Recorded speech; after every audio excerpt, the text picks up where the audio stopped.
and welcome to our video review session this week with No Bones About It Puppy Day School. I just want to talk about a general concept which every puppy owner struggles with. It is getting your puppy to calm down when they have gone bonkers. Some call it the zoomies, some call it the bewitching hour, however, it doesn't even matter what it's called, but how are we going to respond to that? We're going to get into our other training things that we've been working on individually with each puppy, but I really wanted to talk about this because it happens with these guys often. They get really overstimulated. Just 2 seconds ago, they were barking, they were going crazy, just really escalated into not a form of play that I really want to encourage regularly, and it happens all the time during the day. So usually what I do, because it doesn't work to say no or stop or don't do that, is I'll get out my treats, and first we'll do something we call just a treat scatter, where I will just go, oh, go find it, go find it. And sometimes they see them and sometimes they don't, and it's just kibble, okay? So look what I got. Lena, go find it. Go find it.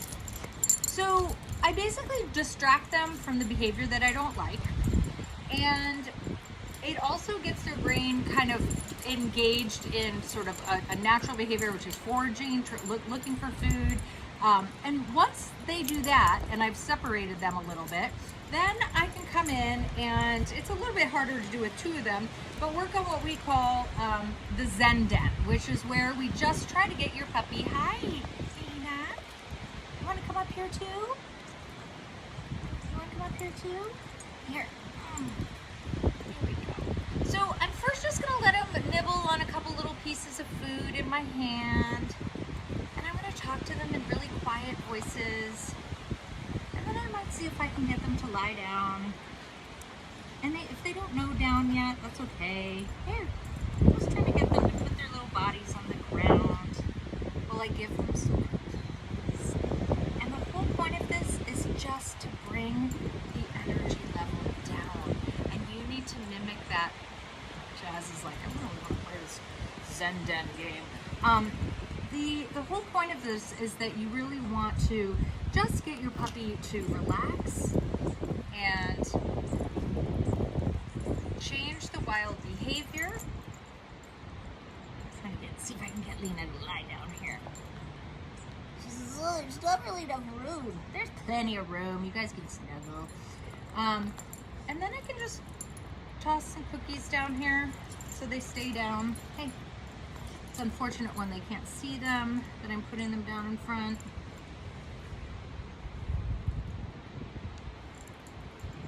Okay. Thank you, Chaz. And again, now I've got their focus, I've got their attention, and then I can, if I just had one puppy, I could work on touch. I could do some other behaviors that we've been practicing. Touch. No, right here, touch. Hey, right here. Yes, good job. Even Lena's been doing touch. Lena, touch. Yes, good girl. That one was for you. And so, when your puppy gets wild, do not think that trying to tire them out is the way to go. Don't go when they're in crazy moods and escalate. We want to de-escalate. We want to bring those behaviors down to a little bit more of it. Oh, hi. To a manageable situation.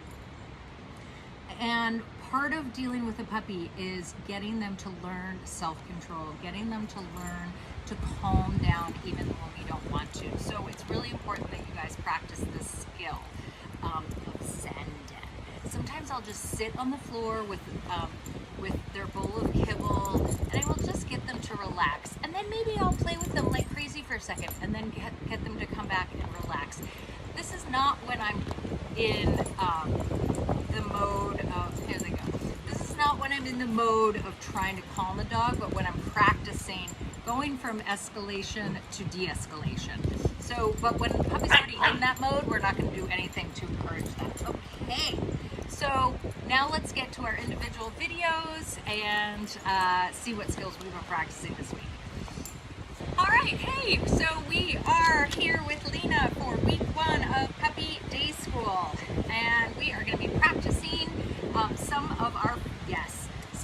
foundation skills. And that's a really nice start where a puppy is jumping up to get something because she knows I have cookies, and I'm ignoring her completely until she offers me a behavior I like, which is just sitting nicely, calmly, and then I'm going to continue to just put little pieces of kibble on her mat. A lot of times I start using this little elevated surface when we're training because it becomes very obvious to the dog when we are practicing, when we're doing work, they know. And then I'm also building the foundation for a place cue. Go to your place, go to your bed, go to your kennel, don't move, all that kind of stuff. So you can see she's really nicely hanging out here, practicing her calm behavior. It is the end of the day, she's a little tired. So the foundation skills, the two things that we're working on this week are name game and hand targeting, or the touch game. They are both methods to gain your dog's attention. It is not helpful for me to teach my puppy a million different cues if they do not know how to stop what they're doing and pay attention to me. That's what name game is about. It's not necessarily about teaching your puppy their name. So in name game, all we are looking for is what we call a head turn or a head snap, where the dog is looking somewhere else. Lena! Yes. And they put their head up and their eyeballs in my direction. Then we're gonna, Lena! Yes. Then we're gonna use what we call a marker word, which is in your handbook. Your marker word is the thing that marks the exact moment that the puppy does the right thing. And for us, it's going to be the word yes. Lena! Yes. Okay, so this is really easy. We start super easy. Lena! Yes. I need to look at her while I'm practicing this. Lena! Yes. Okay, so right now, all we're doing is we are practicing with our, right here on the mat, but I'm gonna move in a second. We're gonna practice a little bit bigger distances. But before we do that, I also wanna give you a description of hand targeting. Hand targeting, or the touch game, is simply putting an open palm at the puppy's nose level and asking them to move forward and bonk your open palm with their nose. Looks like this. Touch. Yes, good girl. Very good. I bet I should get better with my treats. Touch. Yes, good job. Really want to do this standing up, but for the purposes of us seeing what the demonstration looks like, again, hand goes out, touch, yes. You say touch, and then the puppy bonks their nose to the palm of your hand. With both of these foundation skills, number one rule is you are not allowed to repeat the cue. So you are not allowed to repeat their name, you're not allowed to repeat touch. I will get into what happens with that, what happens when things go awry, when you don't get the correct behavior, in just a second. But again, hand targeting is an awesome way. You always have your hand with you. It is a great way to redirect your puppy's focus. So let's say you're walking down the street, they see another dog, they're barking, they're lunging, they're so excited. Instead of saying no and jerking them back, I can do a touch game and refocus my puppy. It's a really, really excellent tool. If they're running around and I just want them to come closer, maybe I can ask for a touch. It's not instead of teaching come, but it is another tool that we can utilize to get our puppy to look at us, find out what we need, okay? So I'm gonna go ahead and I'm gonna get myself resituated so you can see what this is gonna look like in just a second. Let's also talk about food for a second. So we are going to use kibble and a mix of, I've got some freeze-dried liver in here, and anything your puppy is going to find desirable. So again, what am I gonna do here? I'm gonna wait for her to offer me behavior I like. And if she doesn't, if she just walks away, that's fine, but she's not gonna get any kind of reward for the jumping. So here I go. Lena! Yes. So with our food, they are cut up into the teeny tiniest little pieces. And again, I'm intermixing kibble, especially when I do treat tosses, things like that. That's always kibble. And then I'm gonna use the better stuff for when the puppy responds appropriately. Touch.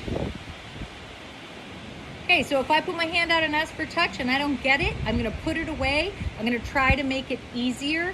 Easier is when the dog is already standing, because they're gonna be more apt. Puppies get so, they get so used to sitting and getting rewarded that they don't wanna move from a sit. So I will try to get her standing when we're practicing hand targeting. Touch, yes, good. And then I'm gonna deliver that treat right in front of the puppy's nose. I know, it's so hard when it's not your turn. You can hear my poor little friend barking in there. Pop, pop, pop, pop. Lena! Yes, touch. Yes, good. Touch. Yes, very nice. Touch. Yes, good job. All right, the other thing about food is that even when I have it, it is not sitting out. So I am not standing here with this bag in my hand. I am not standing here with a fistful of cookies in front of me. They're always either slightly behind my back or on a table, somewhere where I can grab them quickly, but they're not as a visual, which acts as a bribe. Okay, so, oh, what happened? That's ready, you'll find it. So I'm gonna have that treat when I'm practicing, either behind my back, in a pocket, something like that. Ready? Oh, go find it. Oh no, you missed that one. Ready? Go find it. Lena. Ready? Go find it. Lena! Yes. Okay, so she sniffed her way back here because she's not used to the fact yet that the best things are gonna come from me. So she's trying to scan the ground and see if there's anything there. She'll soon figure out to be booking in towards me. Come here. Daddy, go find it. Lena! Yes, good girl. All right, so again, really simple. The only things that we want to practice this week, come here, little girl. She had such a good first week. She's got so much energy. She's a typical hunting dog. So for our week, we want to, your weekend, you want to practice name game and you want to practice hand targeting. Continue getting her used to her crate. We had a great couple days with the crates for sleep time. Continue with that, and we will see you for week 2. Bye.